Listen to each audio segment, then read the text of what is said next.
OBS, Jesus Christ, what the hell is going on? The hell is going on, OBS? Please. Jesus. Maz Thoril. Maz Thoril, thank you for the follow. You only just got here. You don't know what this stream is about. If you followed for the song, that is in fact, you know what? I'm such a nice guy. I'll post it into chat for you. I'll find it. OC remix, LSD, jazz. In the beginning there was jazz, Castlevania 3, OC remix. There you go. Link to the song is in the chat there for you. If that's what drew you in to follow you, I didn't make that. Somebody else made that. It's an OC remix song by a group called LSD. It's a jazz remix of a song from Castlevania 3. I don't actually play Castlevania 3. Maybe I should. Anyway, had to turn my book on. We live in the future now where books have batteries, require charging and turning on to read. I actually don't mind. And if Amazon ever release a Kindle, which is good, maybe I'll buy it. I really want a Paperwhite, but I don't want to deal with all the fandango of paying for it. We have a heading that says functions. Did we do functions? I think we already did functions, because we have functions. We made functions in blocks and exceptions, and I said that was probably good enough. And then I explained every part of a function, which is the function definition, which includes the function return type, the function name, function parameters, the function code block within curly brace, and then when you implement the function, you call the function name and you give it the arguments, which are the inputs. Now, I'm pretty sure we got to the end of the function section, but not once did it mention function overloading.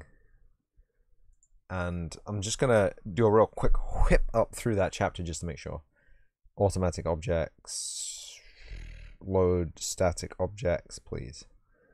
What's going on here?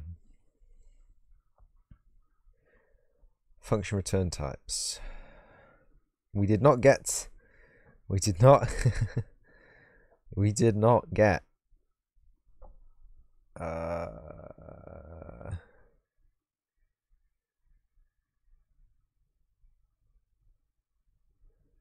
we did not get through the whole function section. So function return types can be void, which means they don't return. And the return type may be any type, as long as it's not an array or another function. We'll see how to return functions and return pointers or references to arrays, and how to return pointers to functions in 6.7 and 6.3.3. Sorry, 6.3.3 and 6.7 respectively. The other way around, yeah, of course. Okay. As usual, the new code block forms the local scope for local variables, and only the return thing is passed up to the next, the scope above. Got that. Yeah, we got to exercises 6.1. We did all these. Objects defined outside any function exist throughout program's execution. Such objects are created when the program starts and not destroyed until the program... What was that noise?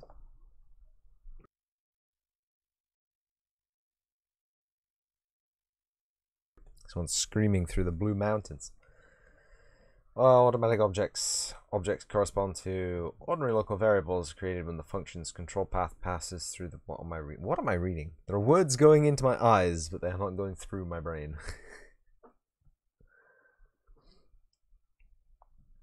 The objects that correspond to ordinary local variables are created when the function's control path passes through the variable's definition. They are destroyed when control passes through the end of the block. Okay, it's just talking about the local variables held within a function block. Okay, that's fine. Objects that exist only while a block is executing are known as automatic objects. After execution exits the block, the values of the automatic objects created in that block are undefined. Cool. Parameters are automatic objects. Oh, okay, okay, I get it. Yeah, sure. Parameters define the scope of function body. They're destroyed. Automatic objects corresponding to the function parameters are initialized by the arguments passed to the function. Yep. Automatic objects corresponding to local variables are initialized if their definition contains an initializer, otherwise they are default initialized, which means that uninitialized local variables built-in type have undefined values. Yeah, okay, that seems reasonable to me.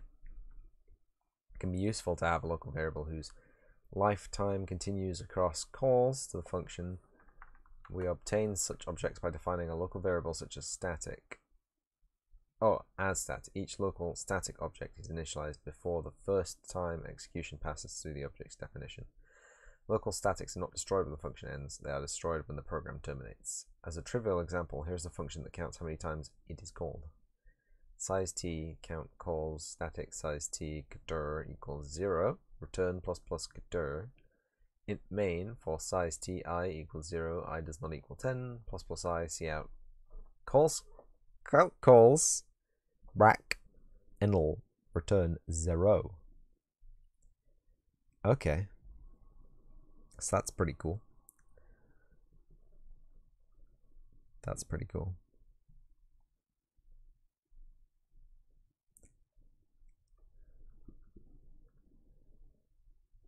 The program will print the numbers from 1 through 10 inclusive. That's pretty cool.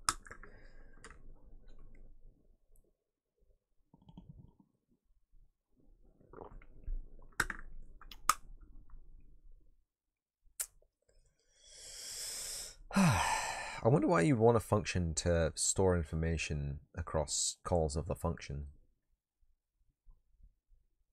I'm sure I can think of a use case for that that isn't asinine like this one. I'm sure there's a reason.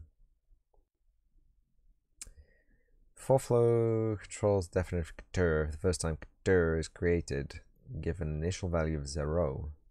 Each call increments dir and returns a new value when count calls executed. Variable dir already exists.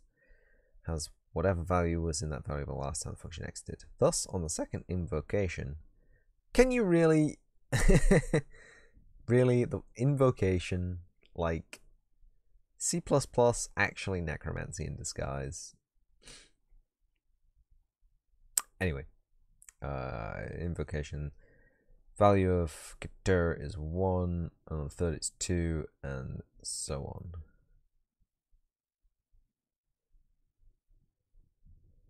Wait, what? For control flows through the definition of dir for the first time. Dir is created and given an initial value of 0. Each call increments dir.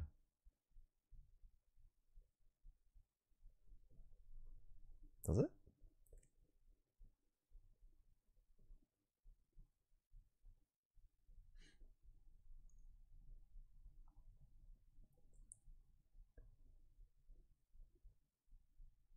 Wait, what? Wait, oh, what? What do you mean on the first call it will be 0? Why would it be 0? It's incremented. It's plus plus. It's return plus dir. Oh, is this one of those things where? No. What?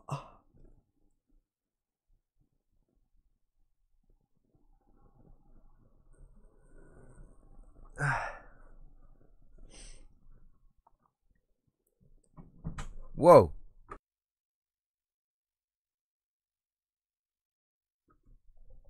Slime City. This program will print the numbers 1 through 10 inclusive. Yeah.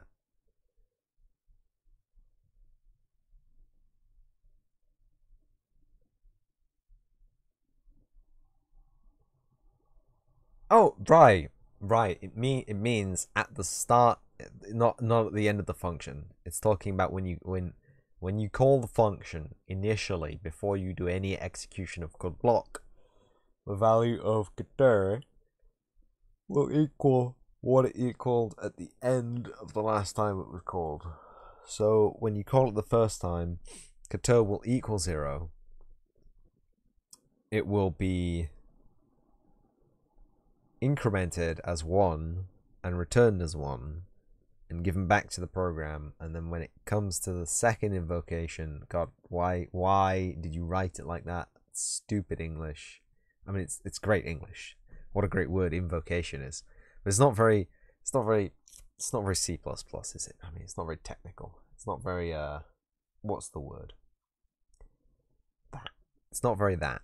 Anyway, moving swiftly on now that our brain has wrapped around that intense problem.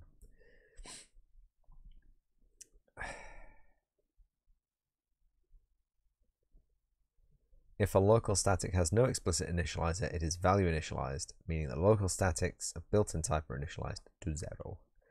Explain the differences between a parameter, a local variable, and a local static variable. Give an example of a function in which each might be useful. Okay, so a parameter is a value passed to the function. This is useful for when you want to apply a function to a value outside the function. For example, condensing large scale arithmetic functions to single lines of code, which is nice, I guess. People seem to like small code over big code. Whoa.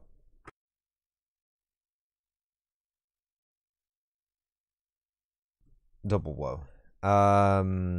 Local variable is a variable which is initialized inside the function and used to carry values, and can also be used as the return thing. So they're useful for receiving the result of arithmetic calculations, or setting as maybe default multipliers or exponents, etc. They're good for excellent slam. They're good. They're good for other things, I'm sure. I think this is a good example. So we're using a local variable to store the float value of float converted division, which I think that's pretty cool. How that actually worked, and I didn't have to fuck around with it forever. And we're using the same local variable as the return value, which is good. And a static variable is a variable that is initialized and persistent across all calls of a function within one instance of the program existing. Okay. The book says it's useful for keeping tabs on how many times you've called the function, but why would you need that metric? Like, in what instance?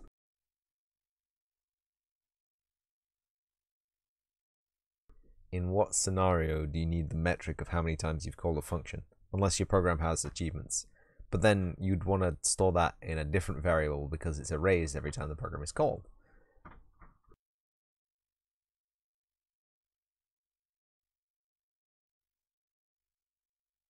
Some real crunching going on down here. Write a function that returns 0 when it is first called and then generates numbers in a sequence each time it is called again.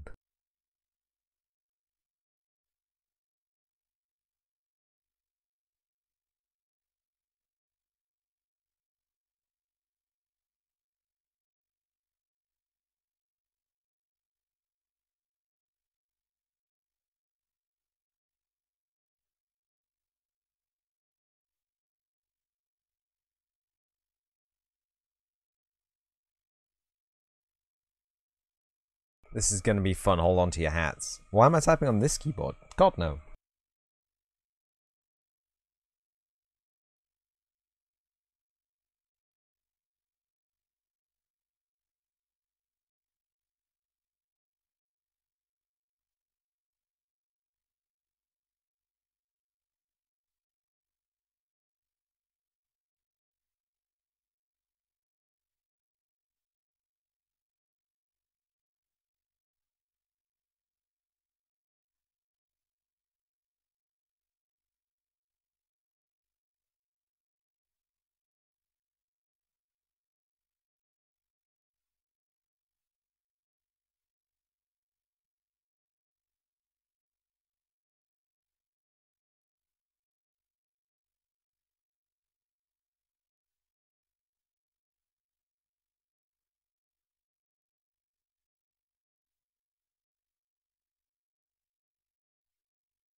I'm making a horrible program that's going to destroy a PC.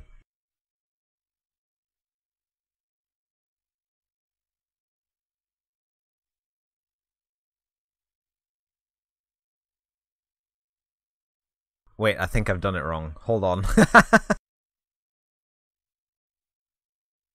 So I'm going to get a function that returns the next number in the Fibonacci sequence. And it's going to suck.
I hate these formatting settings. Oh my god. Do you have any tips on setting up the formatting settings of Visual Studio? Because it's pissed me off, man.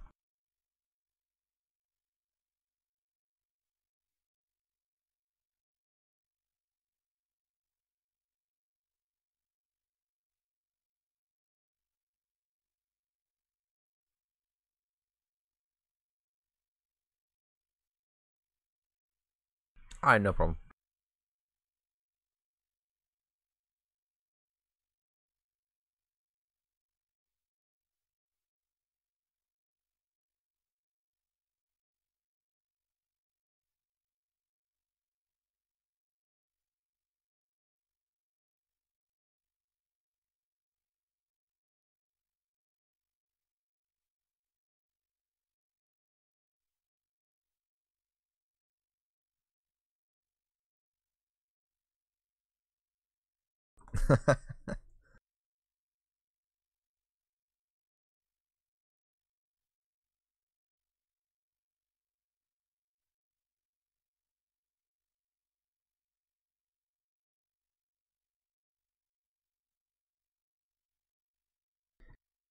Yeah, I'm reading the C++ Primer 5th edition.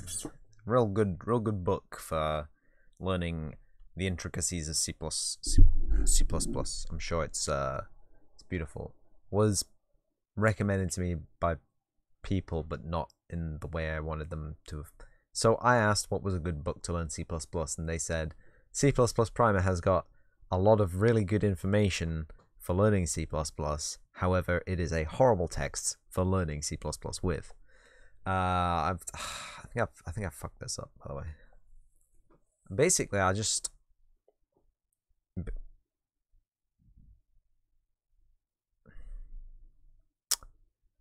well, I don't need to increment that. That's what was.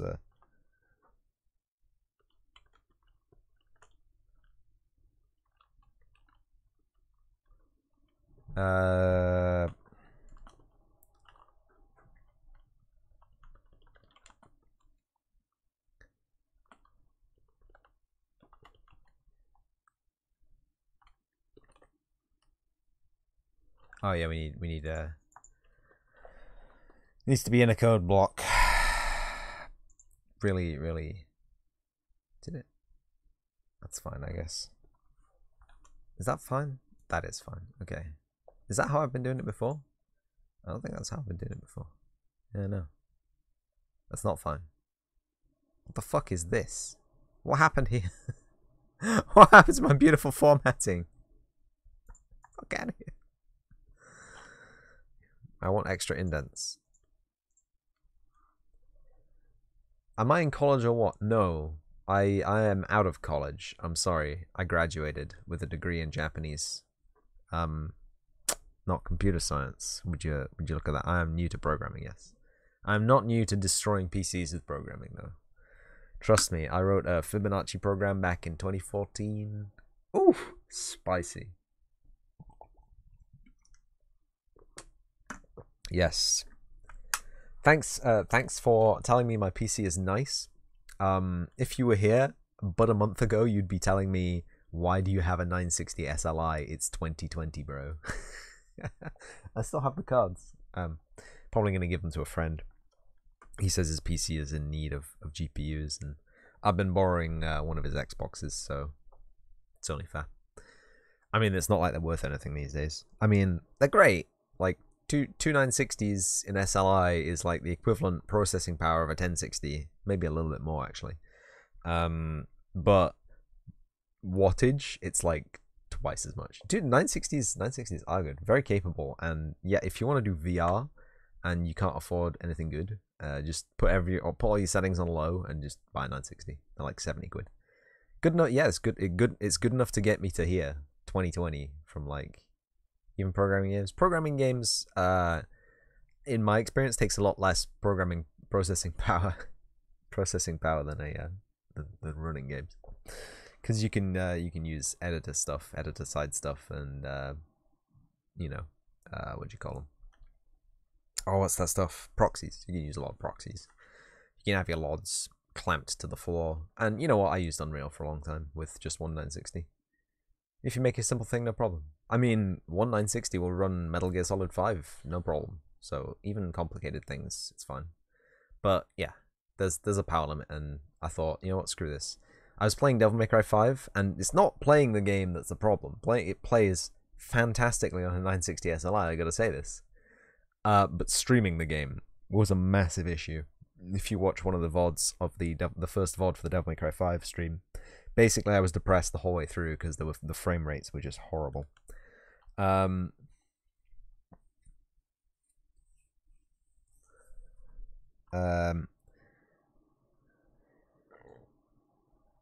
Previous equals current equal Fibonacci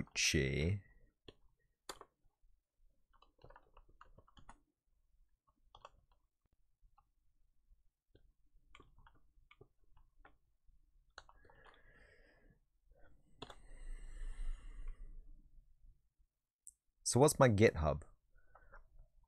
I don't have a GitHub. I don't program in C. I'm learning C. This is the whole thing. I don't have a place where you can download this file, because this file is a horrible mess of what happens if you do this.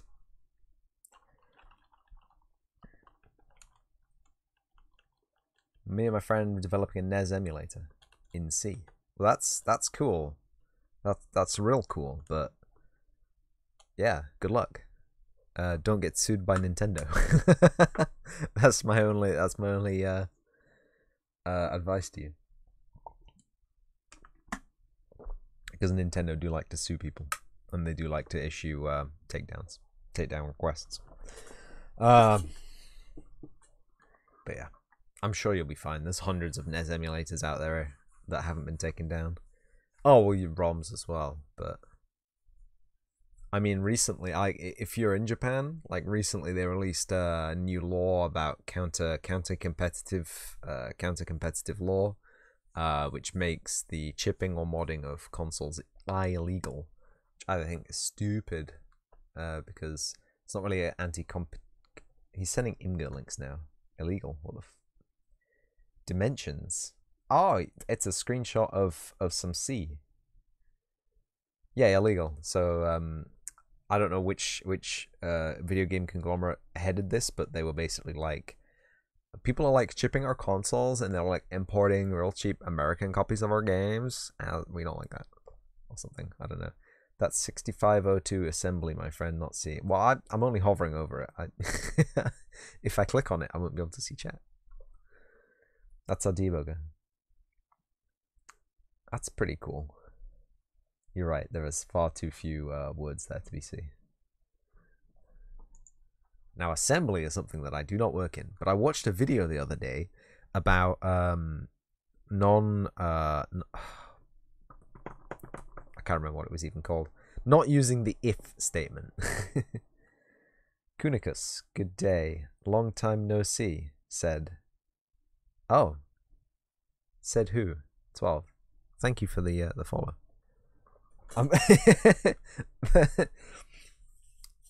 You know Kunicus. Oh wow. I've attracted a crowd. Please don't share my code online. It's horrible and no one should use it. Not even because it's my code. Just because it's bad. Need to write a UI system. It's going to be interesting. G window. Sorry, is that a big enough meme for you guys? Is that cool? I don't know. It's the only UI stuff that I've ever worked with. Yeah, well, C++ is bad anyway. C++ is real bad. You know, like leather jackets and smoking and Harley Davidson's bad. What? Sorry. I'm old. Right? That's not even cool anymore. Yes. Okay. Let's write this program.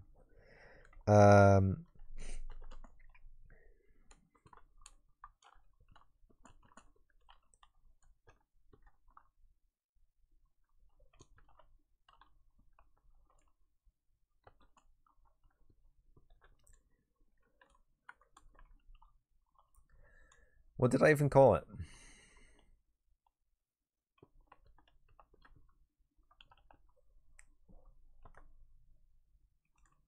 Oh yeah, no, it's see out. Yeah. Fibonacci and then string literal. Character literal maybe easier. How about that?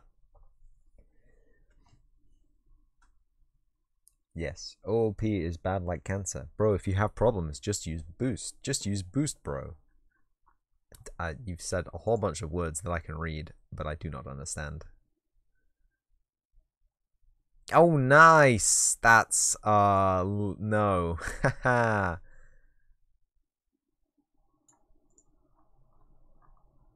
It returns, right?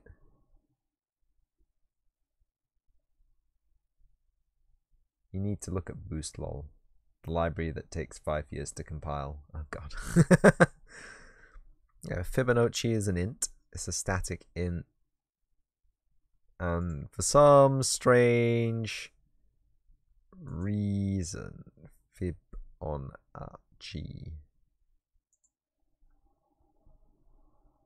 So I know Japanese. Yes, I know Japanese.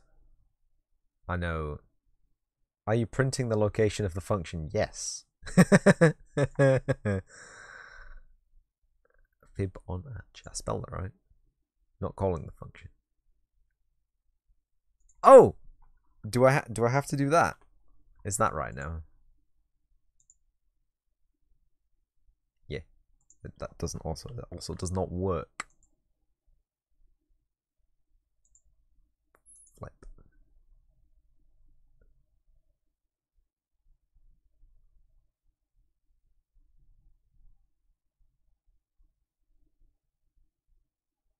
You know what? We'll just do that. We'll just do this live.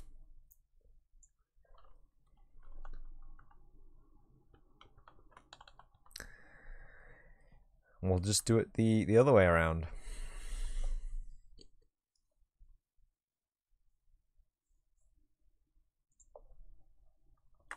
There we go. It should work perfectly now. I fucking hate C. Right, what's going on?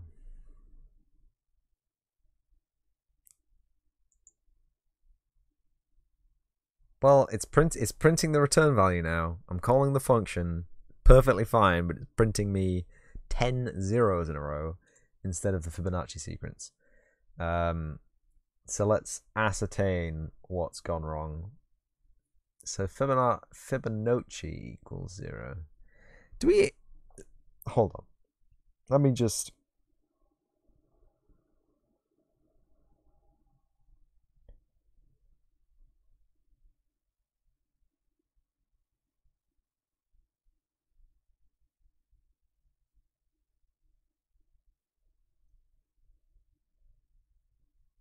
So 0 plus 0 is still 0.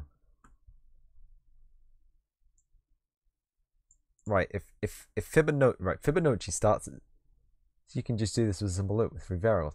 I know you can just do this as a simple loop with 3 variables, but this is an exercise in the book that deals with functions. We have to write a function with static objects that returns 0 on the first pass and then a sequence of numbers after that.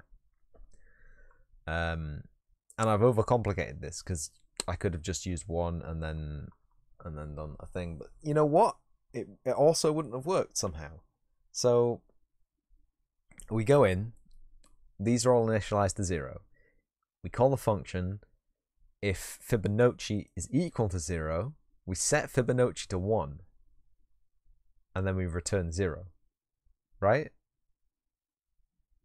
And then... See, I don't know how this is going to work, because surely it's gonna initialize these every time it runs, right? But it says... Wait. Yeah. What's a size t?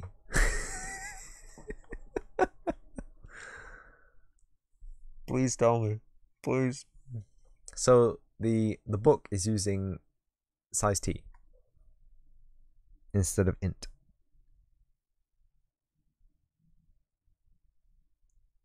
Size t is weird. You don't need size t. Yeah, that's what I thought. That's what I thought. You don't need size t. But the book uses size t, so I was just worried for a brief... Size t for memory. Yeah, size t for memory. Management. Size t is basically a name for an unsigned int with 64 bits. Oh, so it's practically the same thing. Not always, Kunicus. Oh no. you guys fight it out in the chat. I'm gonna... There's debug, right? Is it F10?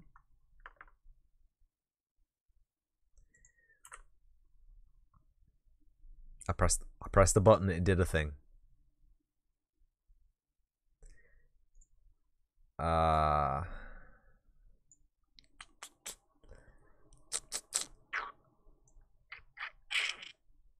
What's the step? What's the step button?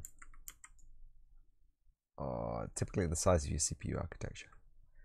Man, ain't nobody using a 32-bit PC these days, man. Come on. Come on. What am I doing? Ah! Come back! Ah!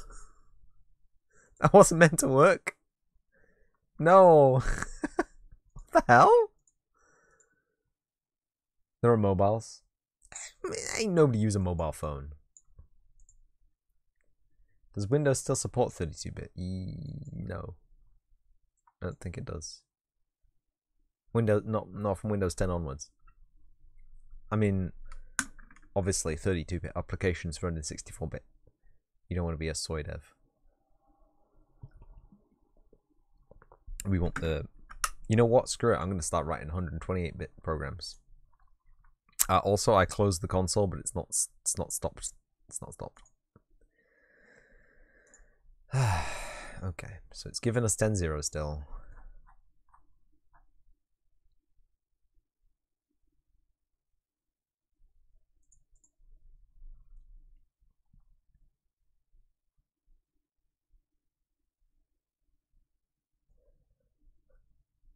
Unsigned long int. An unsigned long int. It's fine. Don't worry. If you gotta go to sleep, you gotta go to sleep, man. Don't worry about me. I'm...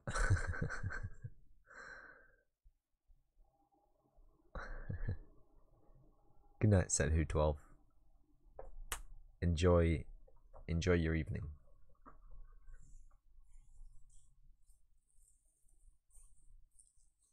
I do not have a GitHub.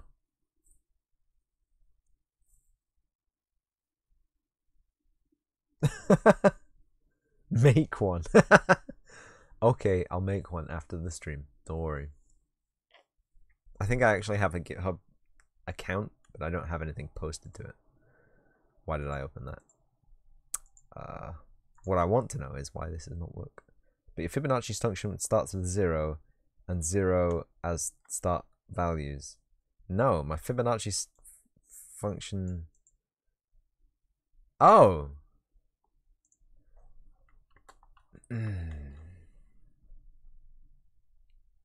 Thank you. You're right. So now it'll just work, right? Look how fast it is as well. I want to see it. I want to see my PC compute Fibonacci to 100 places with this new and improved function. Oh, it fucked up. Oh, that is crusty. So we got some shit going on here. Because it's an unsigned int, and we went further than unsigned ints are meant to go. You can do a variable precision ints in C++, by the way. I know, but it either hasn't covered them, or I have forgotten how to use them. In fact,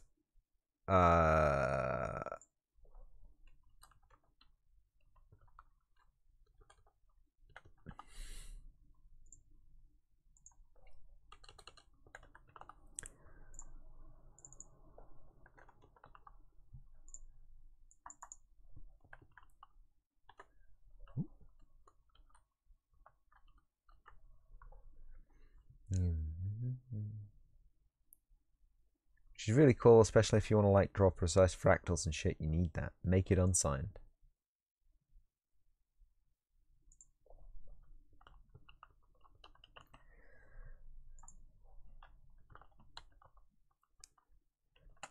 Or was it signed? Yeah, that was it. Yeah. Whoops.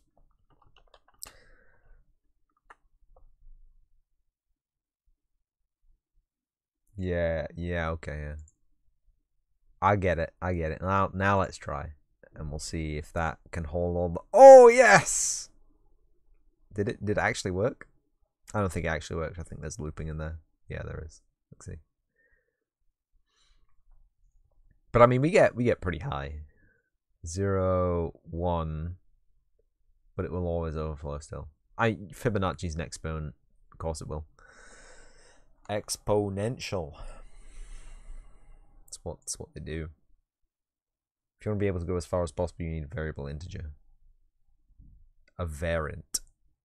Of vint. Long is 64-bit fixed. What about a long? What about a long? Long can be 32-bit. It does depend. It depends on your compiler and your computer architecture. I read that. Unit 64T is 64 guaranteed. Do you want me to use that?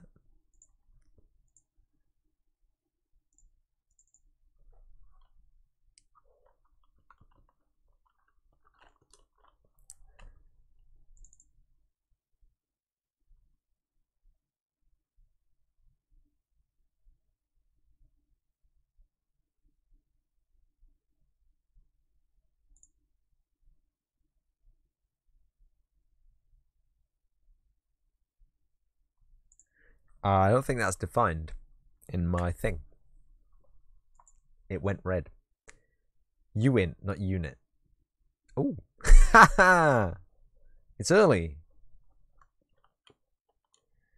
Uint 64.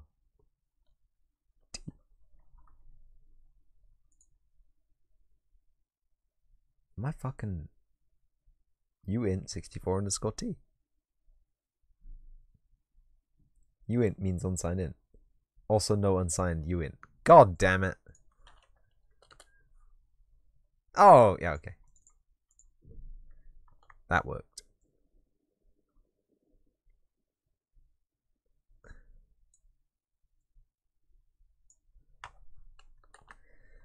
We'll try these. We'll see how big we can make these numbers.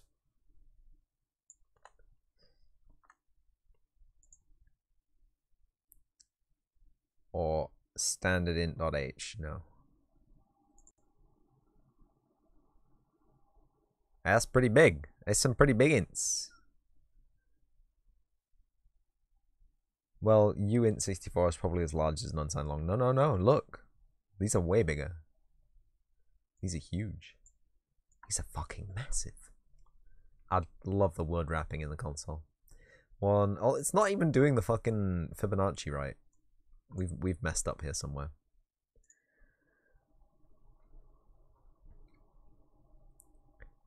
Fibonacci equals current plus previous. Previous equals current. 1. Current equals Fibonacci. Unsigned long is 64, but it changes. Like int can be 32 or 16. It's at least 2 bytes. It's at least 2 bytes.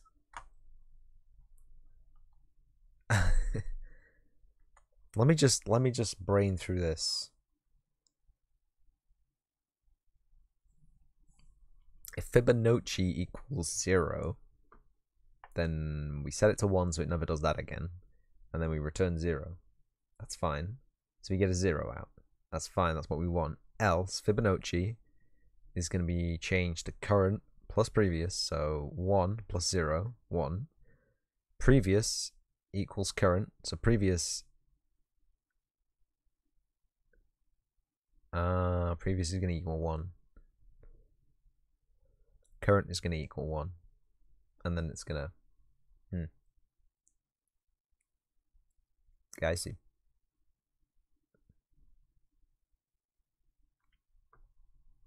Because the actual Fibonacci sequence starts with a 1 and then goes back to 0 and then adds that to the 1. So we're skipping the first step of the Fibonacci sequence, I guess. That's fine. I can deal with that. The rest of it's solid. When are you going to start writing stuff like guy.die bracket? I'm sure we've got some stupid stuff up here. Don't worry. Don't worry. It's not above me. I just want to see it run one more time because it's cool. Look how big these numbers are.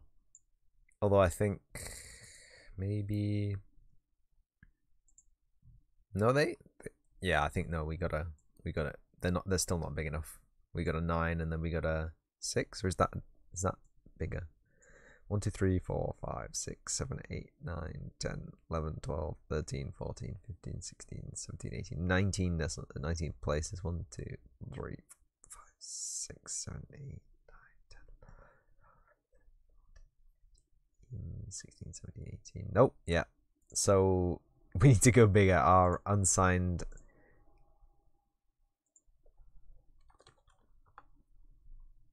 Fuck.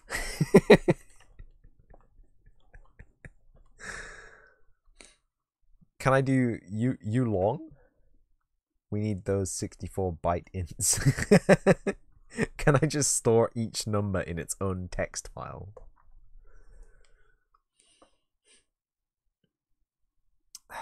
But like in theory, right? A long is just 2 ints stuck to each other, right? And when one int gets filled with its binary maximum, you just start incrementing the next int, right? Yeah, to do it further, you have to actually start writing software extendable int. I think some compilers have support for 128-bit ints, but it's not standard. Well, damn it, why isn't it standard? We need to do Fibonacci.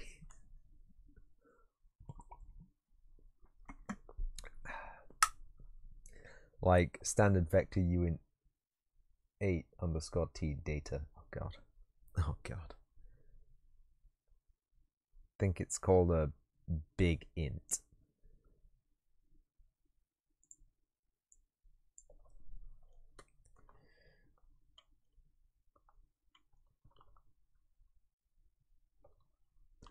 Yeah, it's not standard.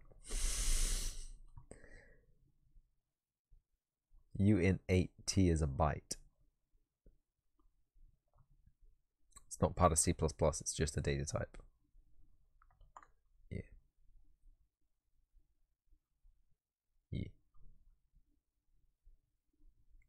You implemented it once? Damn. Maybe we'll do that one day. But for now, I'm just going to get our indents correct. You are in C++. You need to write everything yourself. Yeah, whatever. To make it extendable, it's harder. Oh.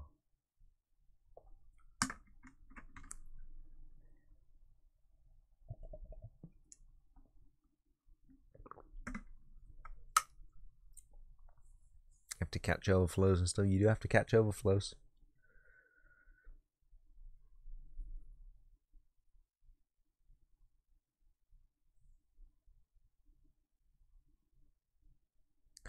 Can make one easily with a set number of bits. Yeah. Can I do ulong 64? Is that's not a thing, is it? Because it's just a size thing, isn't it? No, we should just probably move on to the next question. Oh, that was it. Function declarations. Like any other name, the name of a function must be declared before we can use it. We're only just getting to this now. We've had to write 4 functions in this chapter. Okay, we're not easily. Do you know how to do a ripple carry adder?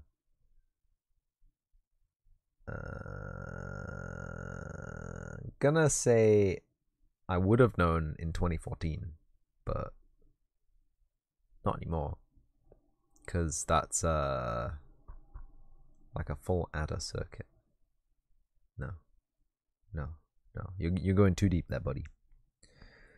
Function may be defined only once, but may be declared multiple times, with one exception that we'll cover in 15.3, page 603. You just have to do that in software. Okay. Declare a function is not defined as long as we never use that. Wait, what? We can declare a function that is not defined as long as we never use that function. I thought you were sleeping. Now you're getting food and writing C++. This is insanity. I was so tired yesterday. Like it was 3 in the morning. And I was just kind of, who says he isn't sleeping? You tell me. I'm not his mom. I'm not gonna tell him what to do, but I am tired now. It's not even the evening. Well, it's 1:45 here, and I gotta finish making this knife.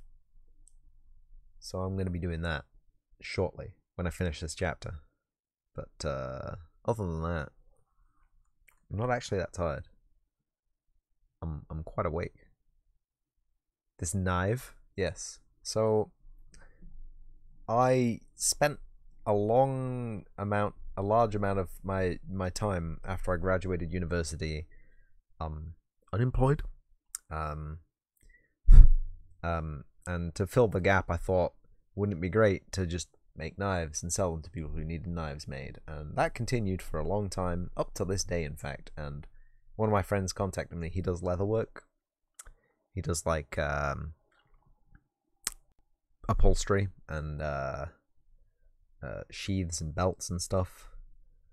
And he said, hey, I've been looking at these leather knives and I really want one because I've just been using a Stanley knife and it's garbage. It's killing my hands. It's killing my leather. I go through blades like nothing else, and I'm like, okay, I understand your problem. Let's see if I can help you out. I'll make you a couple of leather knives. You see how you like them, we'll get on with this thing.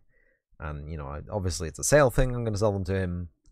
I'm going to give him a massive discount because I'm not especially proud of the handiwork of these. I mean, they'll be fantastic knives, but they're ugly. But I have to finish them, and this one needs a handle. It's presently just a block, a paper cup shaped block of resin wrapped around the rest of the handle. What did I study at university? I studied Japanese, so can speak a bit of Japanese, can read a bit of Japanese. I've spent the last like 4 months buying Japanese import games that have been impossible for me to get in England. But yeah, like if anyone here's like looking to go into an undergraduate degree, like all my professors were great people except for exactly one of them who was a massive doofus, and I never want to see them again in my life. I hope they become unemployed because they're a horrible teacher. No, I didn't say that. I'm just kidding. God. You know, I wish them all the best, but at the same time, majoring in a modern foreign language or majoring in cultural studies is like a fucking dead end. Well, I'm in my second semester CS right now. I didn't know you could learn Counter-Strike at university. How the times have changed. It's computer science. Computer science is a very worthwhile degree to take, especially if you're doing the good stuff like cryptography, the other cryptography style side, the encryption. I guess it covers both halves, doesn't it? Programming, and digital forensics. That's the one. They're very hot topics, as well as programming, actual programs. So it's all very useful. Computer science. I wish I had taken computer science or physics when I went to university. Definitely, yes. A lot more jobs in knowing stuff about science and mechanics and stuff than there are knowing other people's languages. Let me tell you. I did do some translating when I graduated, but the company I was working for, you know, they hire freelancers, and you know, they ask going rates, and they were quote unquote willing to pay going rates for translation. Programming is less than half of what we do. Of course, there's lots to computers that aren't programming, I'm sure, but most is math. Yeah, math is good. What was I saying? I said something and then I forgot. Great, no problem. But yeah, doing arts and humanities degrees is a waste of time. Absolute waste. It's great. You learn stuff. You wanted to continue with the next part.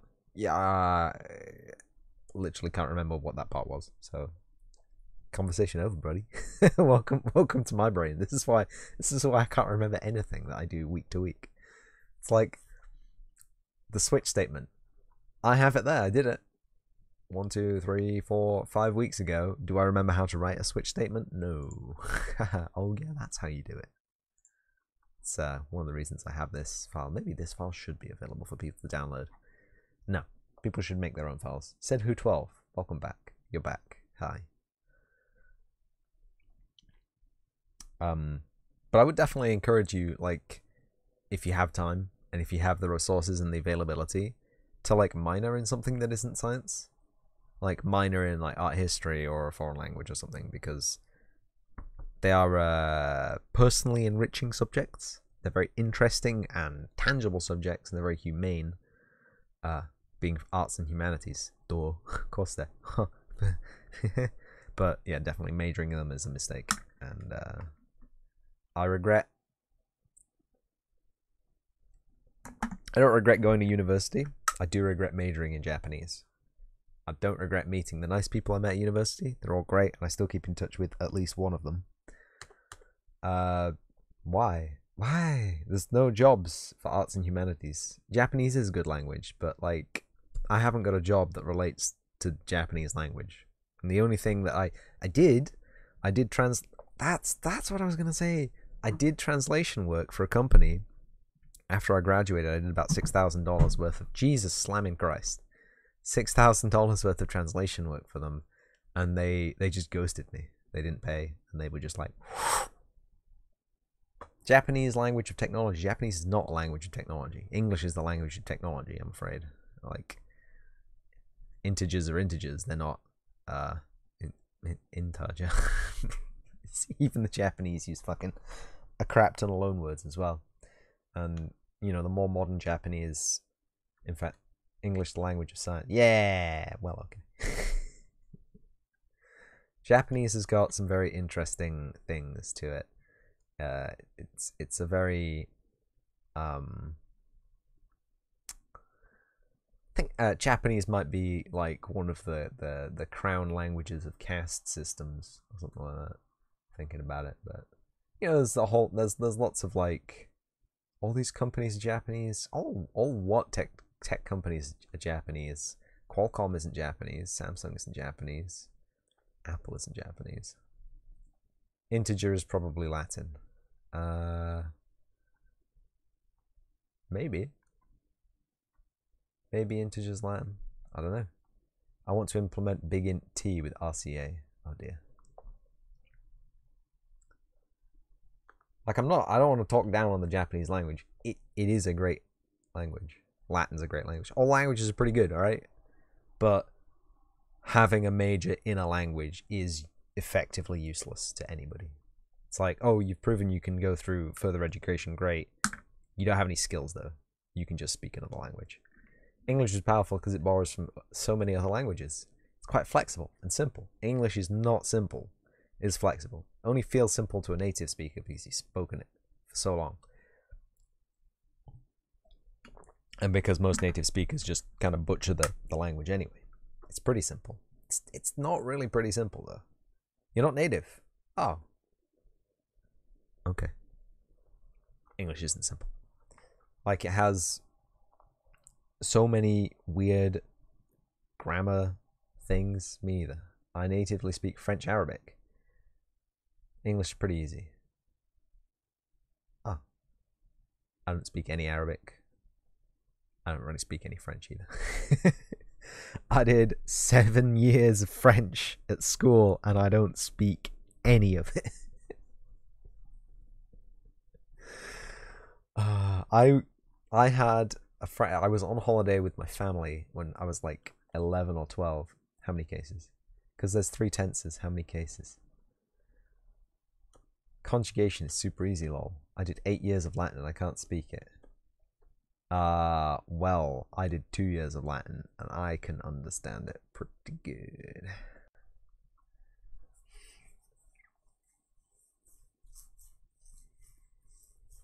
Wait, you did 8 years of Latin? To be fair, you never have to speak it. We did have to speak. Oh my god, there were 6 of it. It's a dead language. Yeah, it is a dead language, but it is a language which is extremely important in understanding all European languages. It's a root language, but no one's really sure how it was actually spoken. That is true. Like Vatican Latin, they'll use Italian pronunciation over the top of it. Understanding Masonry. But in the classroom we used hard G's, hard C's, very few ch sounds, if you understand my meaning. It's from the Latin that I learned. It's always grating to hear anyone in the papal city speak Latin on like announcements and stuff. The only thing I know is Caesar is pronounced pretty completely different. Yeah, Kaiser. It's the root word for Kaiser in German. Believe it or not, that's the thing. That's one of the kind of roots that we assume the pronunciation of C was hard in ancient Rome because the word Kaiser exists. Oh, you're German. Cool. Wunderbar. I don't speak any German either. Why do you all... God damn it. See, you have a double leg up on me. Because I have to learn foreign languages. But you all just have to learn English. I'm just kidding. I'm just kidding. But like, you learn English. I do not speak German. Kunika speaks German. No. I mean, it is pretty sick. Anyone who knows German. It's a cool language.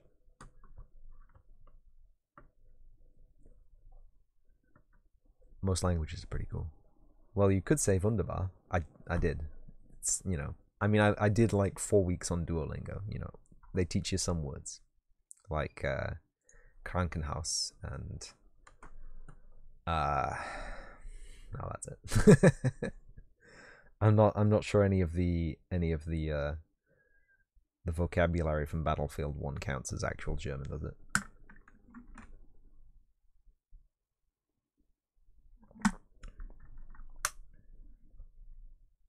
But then again, if you're German, wouldn't learning English be actually a bit easier than because the grammar is fairly similar. Anyway, but moving on. Function declarations go in header files. Okay. Function. Ooh. Here we go. Function prototypes. English is pretty similar to German, yes. Yeah. These three elements, the return type, function type, and parameter types, describe a function's interface. They specify all information we need to call the function. Function's declarations are known as function prototype. I see. English is pretty strange when it comes to spelling. Yeah, that is one of the big...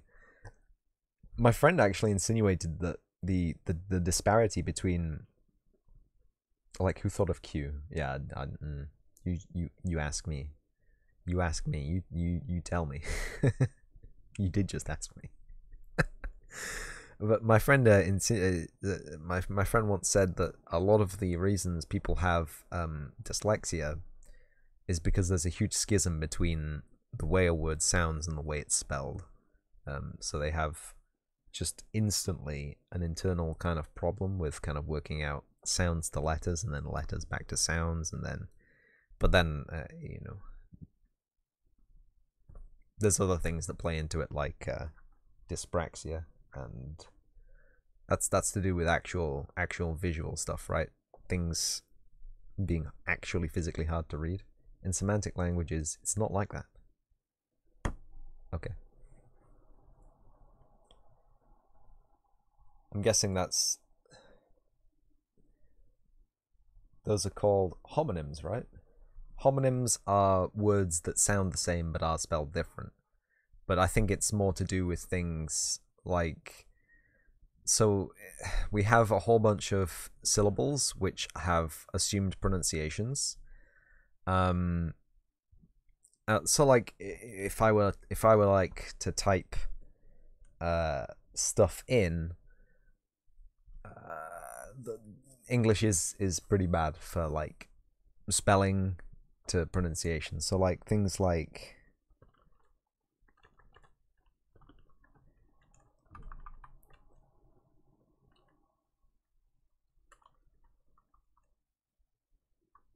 we have a GH, so like that, and it's used in a whole bunch of different words, and you think that's maybe like a g sound or something g kind of sound, but a lot of the times that's pronounced as a th kind of sound, like a which is really weird. And even people in England sometimes don't even get that. They'll look at a word which has that in, which people, it's usually names, proper names or place names, but people will look at that word and they'll be like, "Org? Rough." Yeah, as well, where it's just a straight F. Tough. But yeah, because a simple GH can have like 8 different pronunciation pairs, there's a big no understanding there. I think that was his argument, at least. I'm not sure I completely understand or agree with him, but it's interesting nonetheless. But like you have Japanese, where all of the syllables are exactly the same, and the only real pronunciation defect is dropping vowel sounds to shorten words as much as possible, and that's only really in informal speech. And no one uses informal speech because everyone doesn't know each other. When you know each other, happens anyway, you know? It's like using contractions or spoonerisms. French as well, they have these homonyms. Oh, there's actually poems about it? Well, I assume that like a lot of... Because it's a good... It's one of those things, right? It feels good to have the same thing but meaning different things, and you can use them cleverly, and everyone goes, "Yeah, man, that's getting my ASMR going." Many words sound the same but don't mean the same thing. Have you seen that video of the cat where he goes into the Google Translate for the French, and he's like the ripe blackberry murmurs to the wall, and then the cat's just like, "Meow, meow, meow, meow, meow," and it's like, huh. Spend too much time watching fucking memes. Anyway, functions.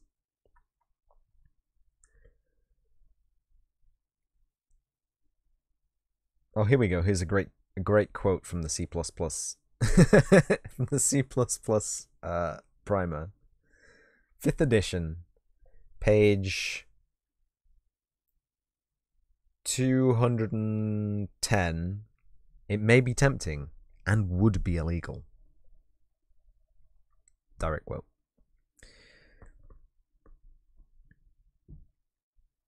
So you don't put all your functions above the source file that uses the function. When we use header files for our function declarations, we can assure the declaration is given for function agree. Moreover, the interface of the function changes only the declaration has to be changed. Source file that defines the function should include a header that contains the function's declaration. The way the compiler will verify the definition and declaration are consistent. Write a header file named chapter6.h that contains declarations for the functions you wrote for the exercises. We did that. Well, actually, a lot of the things that are silent have merged into one sound, at least the French, because the accents that were abandoned in history. C++ primer from Stanley. Because they had governmental movements to push back people to speak a single language in substates. Yeah, you got I know this because in Brittany, the northwest coast of France, they speak some people still speak Breton, which is like a dialect, right, of French, but there's traces of the same dialect all the way up to Scotland because there was a big trade union between the Celts and the Gauls.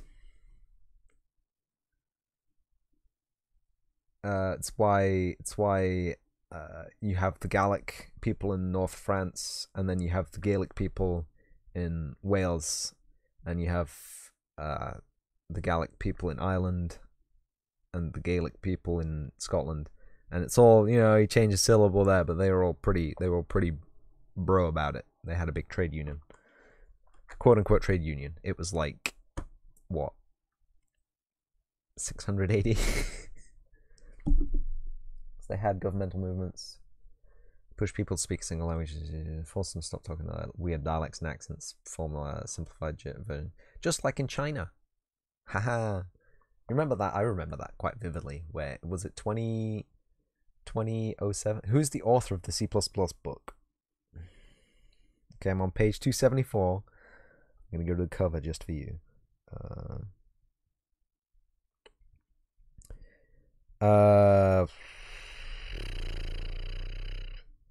C++ Primer 5th edition by Stanley B. Lipman, Jose Lajoie, and Barbara E. Moo. 274. Oh, it's right there. I also have that book. Like where I live in Quebec, they kept a lot of the accents that the French left because they thought it sounded more formal and better without proper accents. Whoa.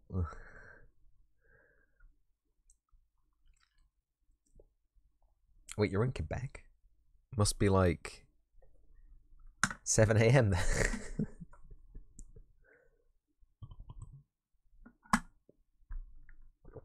Oh, you have the 2nd edition? The book says it's been a bestseller since 1987, so I'm guessing the 2nd edition is from like early 90s? Circonflexe, accent grave, accent aigu. So that book is older than me. Yeah, man. Wow. Accent tremor.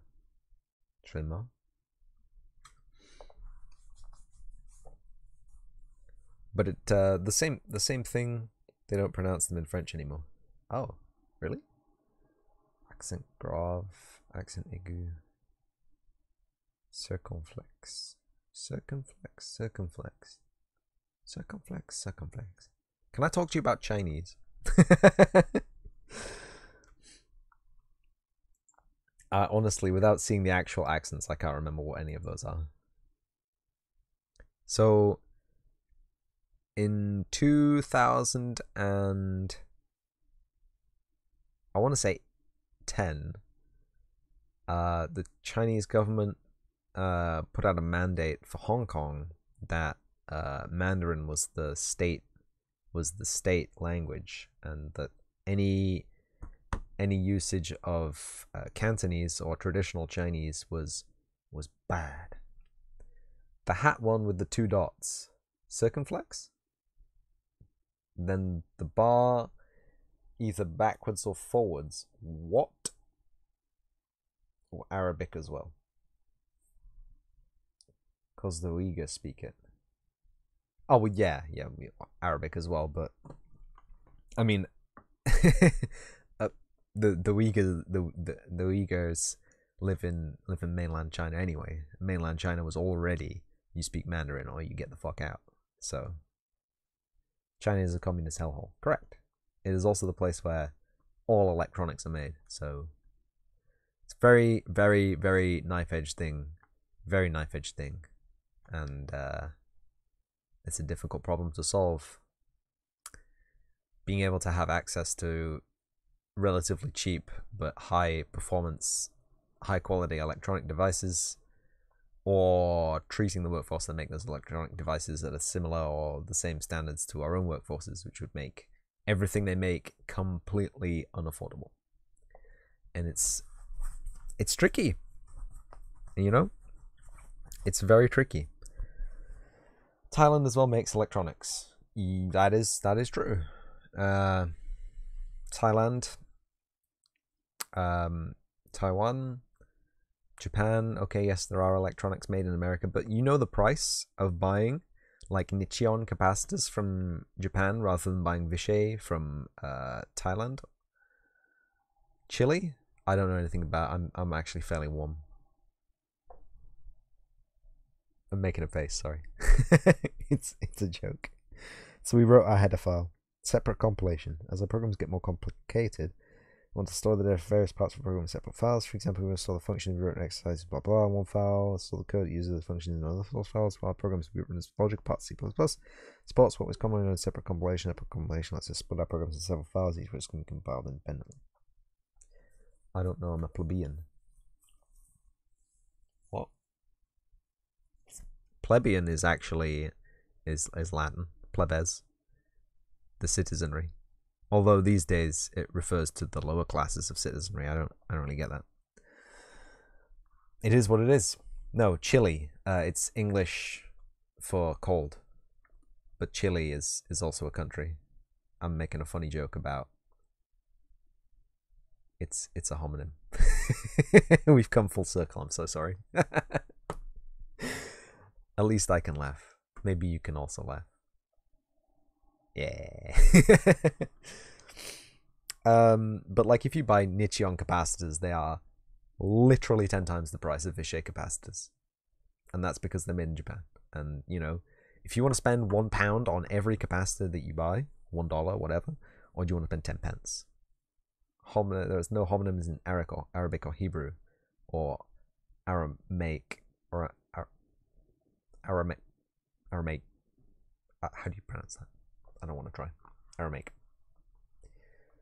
Did I tell you, while I was at university, I took one module in teaching English as a foreign language, or teaching language as a foreign language, Aramaic.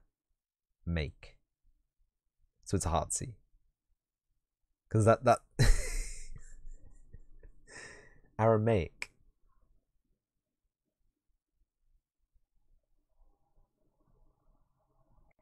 Okay.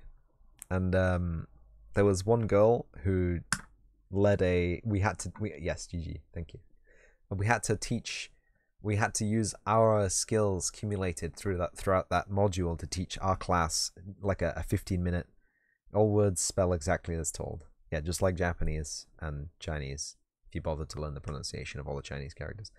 And there was a girl who led a Farsi class, and my god, have you ever heard Farsi? You ever spoken Farsi?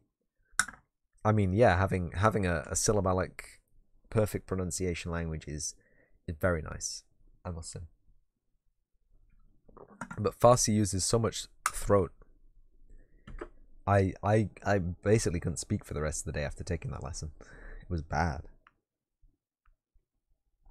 And this is gonna compiling and linking multiple source files. Oh god.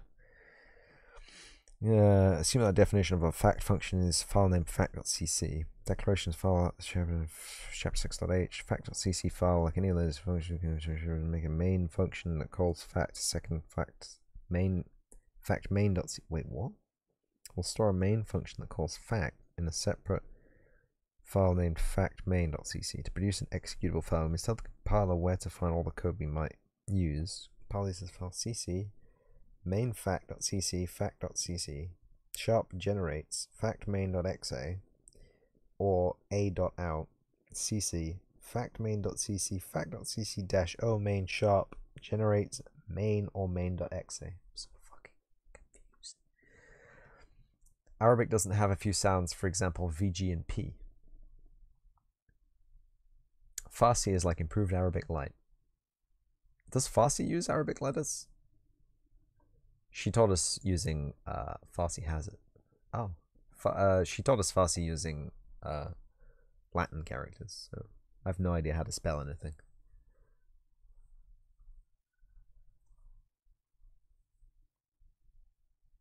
So instead of 28 letters, it has more. Jesus. Tell you what looks nice though. Arabic script, you know, when they do the writing and it's all like in a block, and it looks really good. Looks really good, you know. Yeah, it looks really good. It's nice for logos and stuff. I mean, what? Yeah, but I mean that's the point, right? That's the point. It's a concept or an idea visualized. No, it's the richest of the Semitic languages. I don't know what a Semitic language is, but okay. Yeah, I don't want to cover this. I don't want to cover this part of this chapter. Write your own versions of the exercise 6.9. Nice. Semitic is Hebrew, Aramaic, Syriac, and Arabic. Oh, cool. My Hebrew's a real roller coaster of a language, I'll tell you that.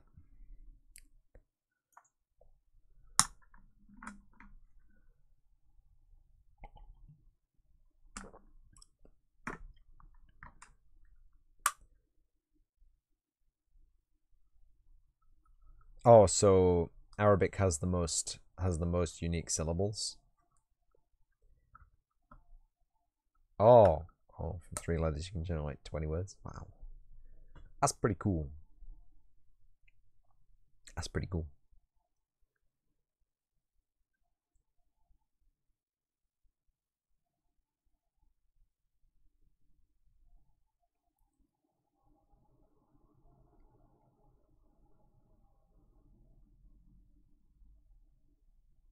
In Hebrew, you can do like 2 or 3.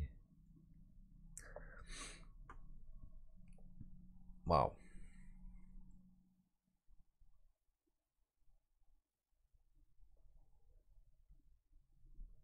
I mean, we all know how many stupid 3-letter words there are in English, but has some unique sounds. Hebrew or Arabic? I mean, I'm sure they both do. But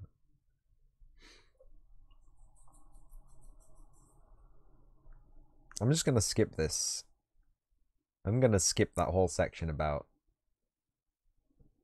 like some letters in Arabic are unique in the world, make a unique sound, like the deep in the throat and stuff.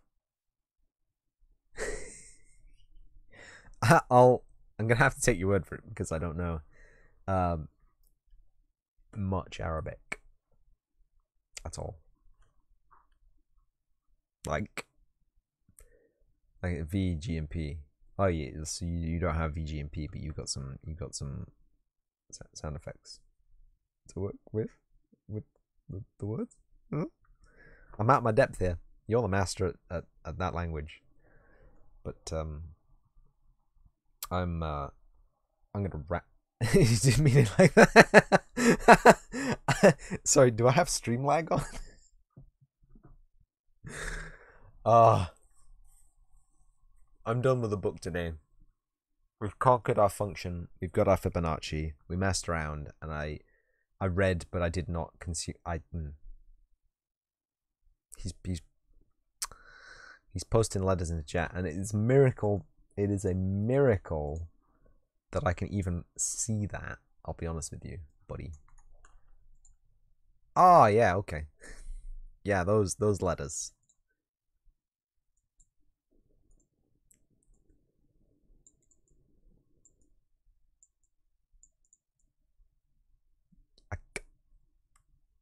What have you done to my PC?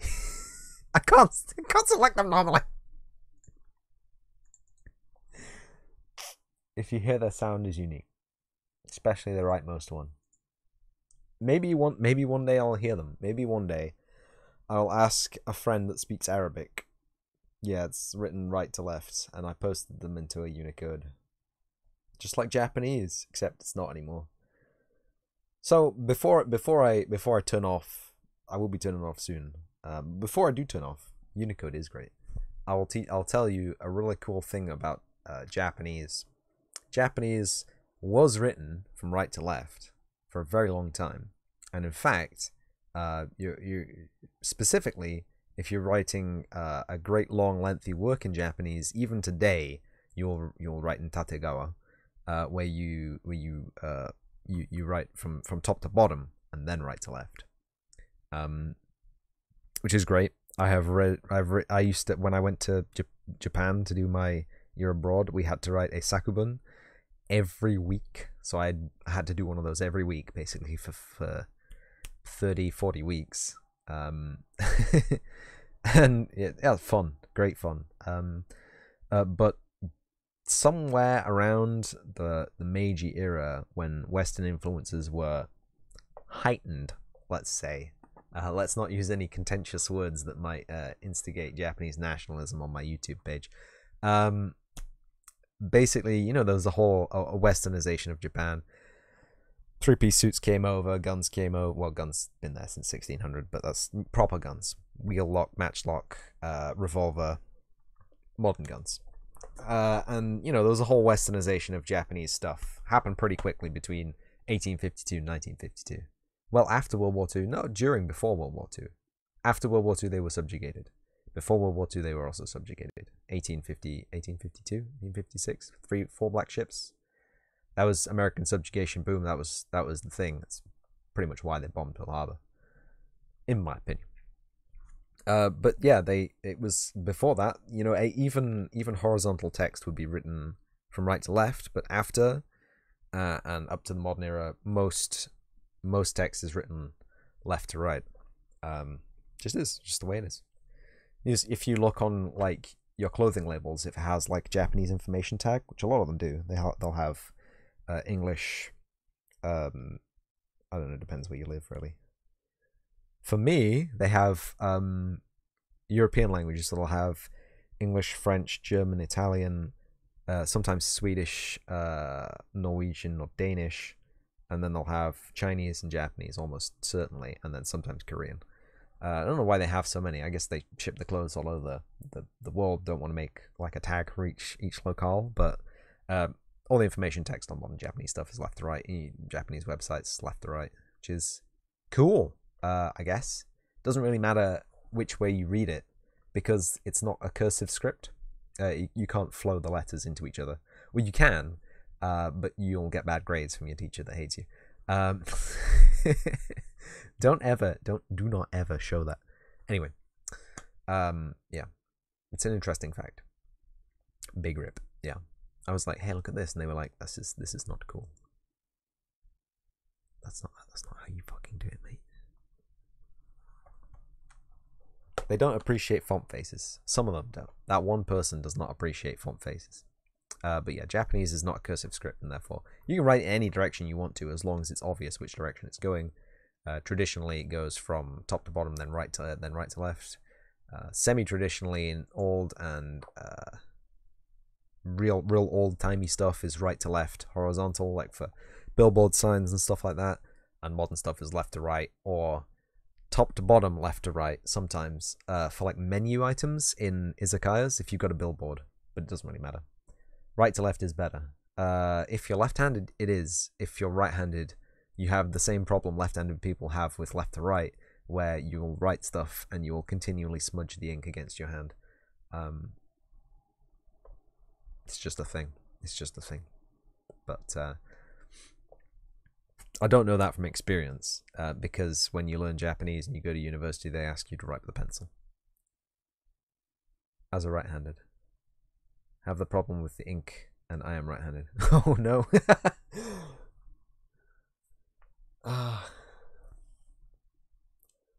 But I write strangely. I try not to write at all. I like drawing and writing to a point, but if I have to write a lot, I will type. And I do not like writing a lot. Since primary school, it kind of hurts. It's kind of stressful to actually write stuff. But anyway, I'm gonna close this out. So yeah, just don't write in a weird way. I don't know if that's the reason some languages are right to left, others are left to right. Who knows? Goodbye, Kunikas. What's even strange is most people are right-handed. Most people are right-handed. Oh, why they are? I'm guessing it's probably to do with social prejudice. You learn it when you're young, and even if you were quote-unquote born left-handed, most people will have a degree of competency with both hands, and then they'll just learn to use their right better. I mean, you know, people aren't stronger one way or the other, but they get into rhythms and they have muscle memories. I'm not sure though. I'm not a neuroscientist, and I haven't read any papers about it, but that would be my assumption. That could be correct. That could be correct. The two sides of the brains apparently do different things for different people. So if you're right-handed, you use the left brain. Yes. Then I would use no hands cry. Rip. Vice versa, yeah. I think there's a book called Drawing on the Right-Hand Side of the Brain, or Drawing on the Left-Hand Side of the Brain. And it's about trying to bridge the gap between the brain halves. Yeah, I know what you mean. What's weird with lefties is that they can use both. Some of them can't. That's why we have left-handed specific items. It's like they can still use the right hand for precise movement. I can't do that. Well, okay, so I play guitar, right? Right. I play guitar, and the left hand is entirely precise movement, right? Fretting strings against things. It's, you know, you require big left hand dexterity. Right hand is basically just stamina, you know, doing lots of chuggy kind of things. It's arm strength rather than finger dexterity. But when I'm writing, when I'm holding a pen or a brush or a paintbrush or whatever, it's right hand dexterity. So it's different kinds of movement entirely. But I think it's going back to the thing where people can do things with both hands, but they learn to do them with one way or the other. It is weird. People are weird. And this stream's got to end sometime. But let's find someone to raid, and we'll do a closey outy thing. Stream manager, yeah. So thanks for coming to watch the live video. Thanks for coming to watch the video on demand. If you came to watch the video on demand, bye Kunikas. Thanks for the follow, Maz Thrill. I hope you enjoy OC Remix as a website. It's not my website. I don't make anything for it. But you came for that song and then you left directly afterwards. So you do you, dude.